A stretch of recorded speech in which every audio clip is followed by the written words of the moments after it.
Shaitanirrajim. Bismillahirrahmanirrahim.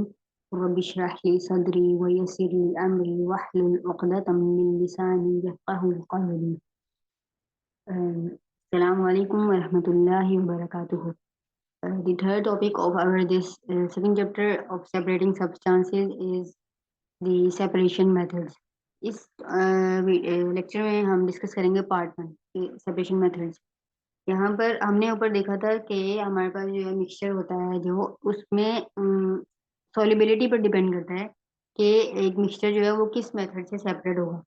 कुछ substances ऐसे होते हैं जो कि कम टेम्परेचर पर उनकी सॉल्युबिलिटी भी कम हो जाती है, और कुछ सब्सटेंसेस ऐसे होते हैं जिनमें अगर टेम्परेचर कम भी किया जाए ना तो उनकी सॉल्युबिलिटी पर उसका कोई इफेक्ट नहीं पड़ता।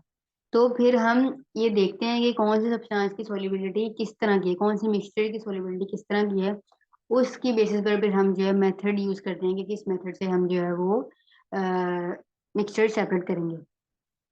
The first one is by filtering. अब फिल्ट्रेशन में जो है ना टेम्परेचर का कोई रोल नहीं है कि किस सोल्यूशन की सॉल्युबिलिटी टेम्परेचर के साथ बढ़ रही है और किसकी कम हो रही है, इस इधर कोई लेना देना नहीं है। इधर बस हमने फिल्टर करना है।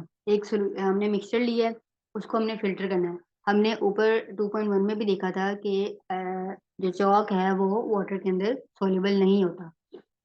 जब हम वाटर के अंदर चौक डालें और उसको अगर स्टिर करें थोड़ी देर बाद जो है ना चौक के प्रेसिपिटेट चौक के जो है प्रेसिपिटेट जो है वो बॉटम में सेटल डाउन हो जाते हैं उस वाटर बीकर में। तो हम इसको इजीली सेपरेट कर सकते हैं बाय डूइंग फिल्ट्रेशन। फिल्ट्रेशन में हम क्या करते हैं, हम एक जो है फ्लास्क लेते हैं और उसके अंदर जो है उसके ऊपर हम प्लेस करते हैं एक फनल। ठीक है, और उस फनल के ऊपर ना हमने फिल्टर पेपर लगाया होता है। फिल्टर पेपर हमने लगाया होता है, और इस फिल्टर पेपर के ऊपर जो है ना जब हम सस्पेंशन डालते हैं, सस्पेंशन क्या होती है, सस्पेंशन होता है कि chalk in water suspension is not a clear solution.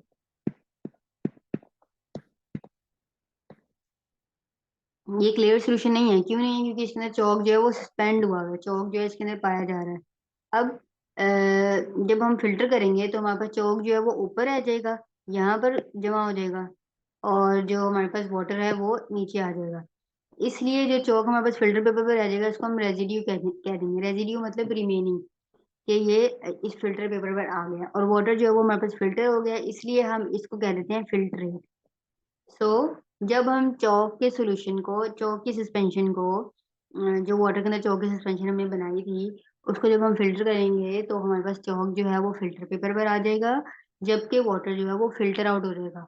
जो वाटर हमारे पास नीचे आएगा फ्लास्क में उसको हम कहेंगे फिल्ट्रेट, और जो हमारे पास रेजिड्यू रह जाएगा चौक का उसको फिल्टर पेपर पर उसको हम कहते हैं रेजिड्यू।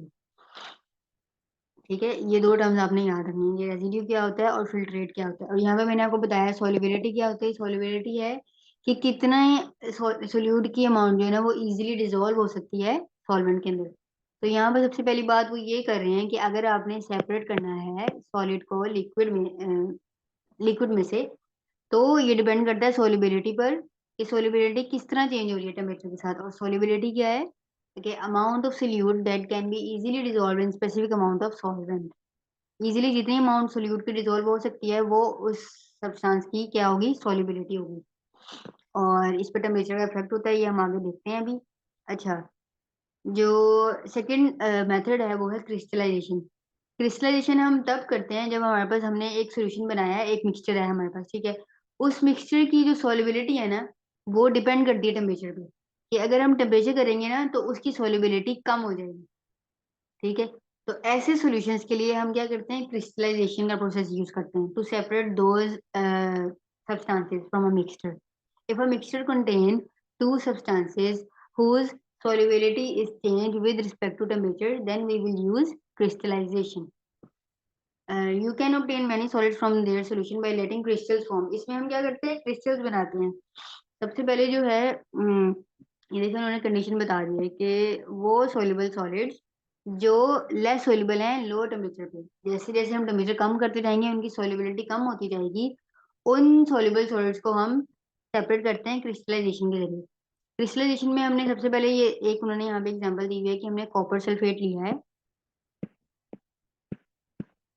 और उसको हमने वाटर के अंदर डाला है। ठीक है, वाटर के अंदर डाल के ये हमारे पास एक सॉलिड सोल्यूबल सॉलिड बन गया है कॉपर सल्फेट का यहाँ पर।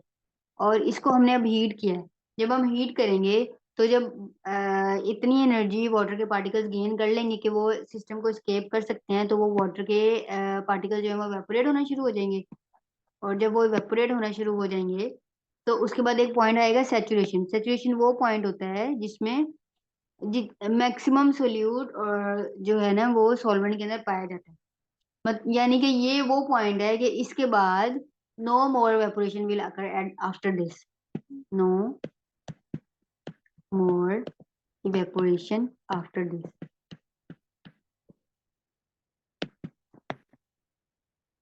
ठीक है, जब सैचुरेशन पॉइंट आ जाएगा तो इसके बाद वाटर इवेपोरेट नहीं होगा। अब आपने देखना है कि सैचुरेशन पॉइंट आया है कि नहीं। ये हमें कैसे पता लगेगा? एक तो हमें देखने से पता लग जाएगा कि उसके अंदर बबल्स बनना खत्म हो जाएंगे। ये जो बबल्स हमारे पास बन रहे थे पहले हीट करने से, वो खत्म हो जाएंगे। दूसरा, आपने ग्लास रोड लेना है फोर्थ स्टेप में। ग्लास रोड से आपने ये जो है इस बीकर में से थोड़ा सा सोल्यूशन लेना है और उसको जो है स्लाइड के ऊपर रखना है और थोड़ी देर इसको ठंडा होने के लिए छोड़ देना है। जब आप इसको थोड़ी देर बाद देखेंगे ना तो इसके अंदर क्रिस्टल बनना शुरू हो जाएंगे। फिर आपको पता लग जाएगा कि अब ये वो पॉइंट आ गया है, सैचुरेशन पॉइंट आ गया है, जहां पर मैक्सिमम सॉल्वेंट जो है वो इवेपोरेट हो गया है। और अब जो है हम क्या करेंगे, अब इस सिस्टम को हम रख देंगे ठंडा करने। ठीक है, अब हम इसी बीकर को ठंडा करने रख देंगे, वैसे ही रूम टेम्परेचर पे रख देंगे। और थोड़ी देर बाद जब हम देखेंगे ना कि हमने टेम्परेचर इसका टेम्परेचर कम किया है, यानी कि अब आप देखिए हमने यहाँ पे तो पहले हीट किया था ना, अब तो हमने इसका टेम्परेचर जो है वो कम कर दिया है, यानी कि रूम टेम्परेचर पर रख दिया। तो इसमें जो है क्रिस्टल्स बनना स्टार्ट हो जाएंगे। और ये जो क्रिस्टल्स हैं ये जब बनना स्टार्ट हो जाएंगे उसके बाद एक हम स्पेसिफिक टाइम तक इसको रखेंगे। फिर इस बीकर को, इसमें मैक्सिमम क्रिस्टल जब तक बन जाएंगे तब तक हम इसको रखेंगे रूम टेम्परेचर पर ही, लैब में। उसके बाद हम क्या करेंगे, हम उसी तरह जैसे हमने फिल्ट्रेशन की थी, हम एक जो है वो फ्लास्क लेंगे। ठीक है, और ये फ्लास्क है हमारे पास। ठीक है, और उस और हमने क्या किया है, ऊपर हमने एक फनल लिया है, उसके ऊपर हमने फिल्टर पेपर लगाया है। अब हमने जब इसको इस सोल्यूशन को जो है इसके ऊपर डालेंगे तो क्या होगा, हमारे पास क्रिस्टल जो है वो ऊपर आ जाएंगे और फिल्ट्रेट जो है वो हमारे पास नीचे आ जाएगा, डाइल्यूट कॉपर सल्फेट सोल्यूशन। यानी कि इसके अंदर कॉपर सल्फेट है अभी।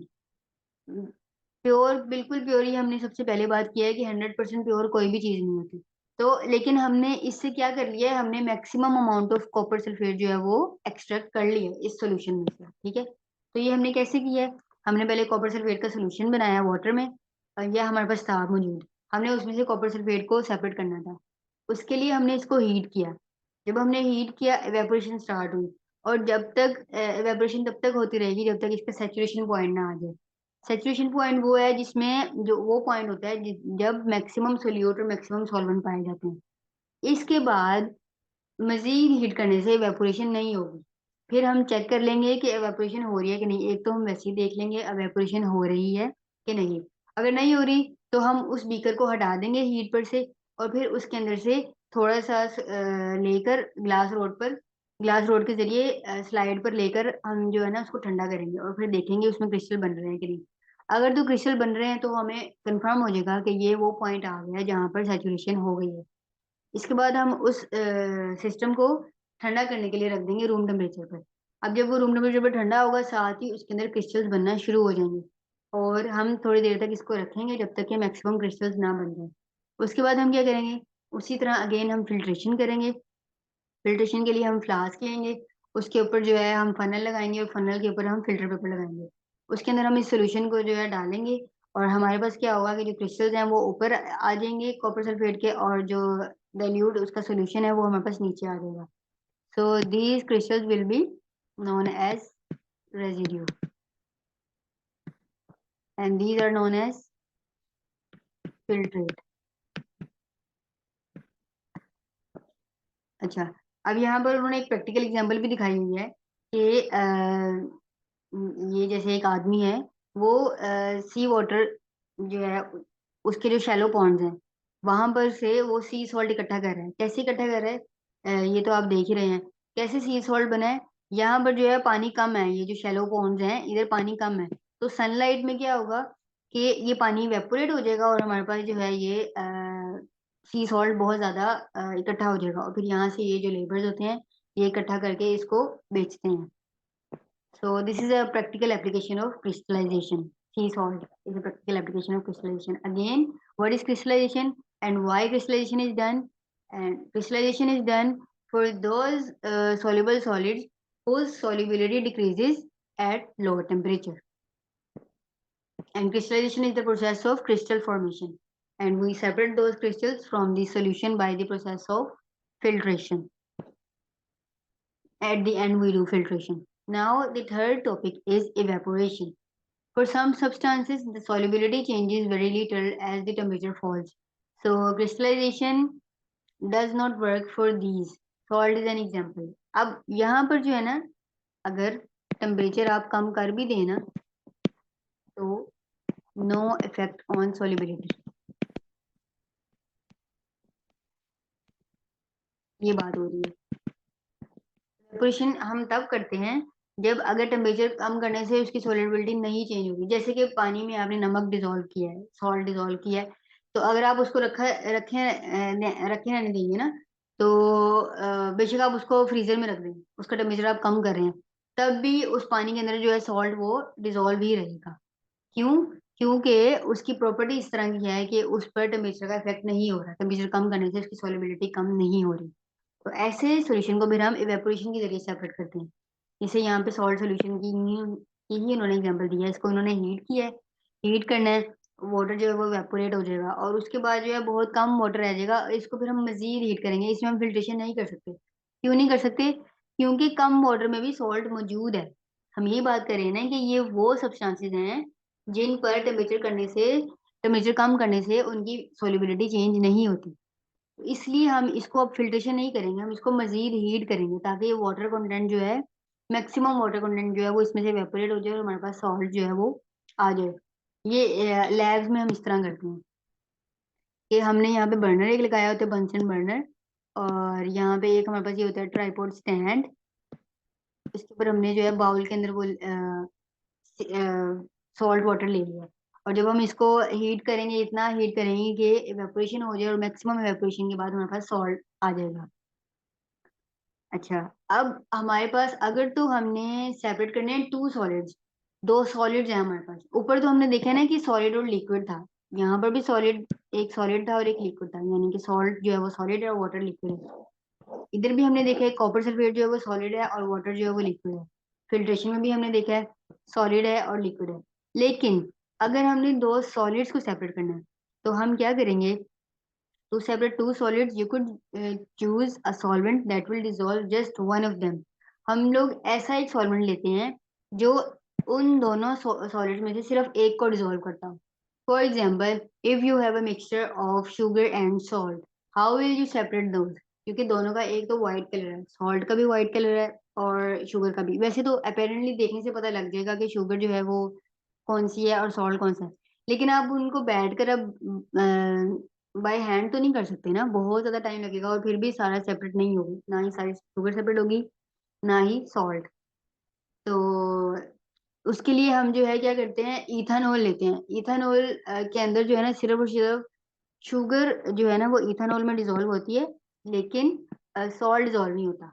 तो उससे क्या होगा, जब हम वो जो मिक्सचर हमारे पास था सॉल्ट और शुगर का, वो जब हम इथानॉल में डालेंगे तो हमारे पास क्या होगा, इथानॉल के अंदर शुगर तो डिजोल्व हो जाएगी और सॉल्ट डिजोल्व नहीं होगा। फिर हम उसके बाद उसको फिल्टर कर लेंगे तो फिल्ट्रेट में हमारे पास जो है वो शुगर और इथानॉल आ जाएंगे।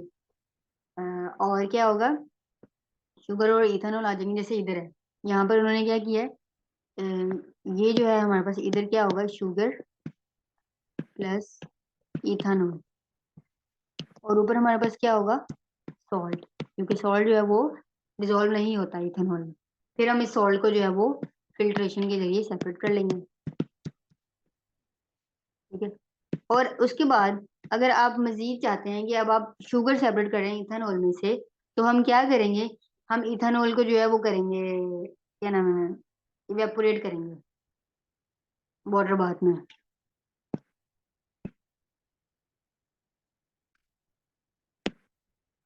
अच्छा, यहाँ पर जो है हमने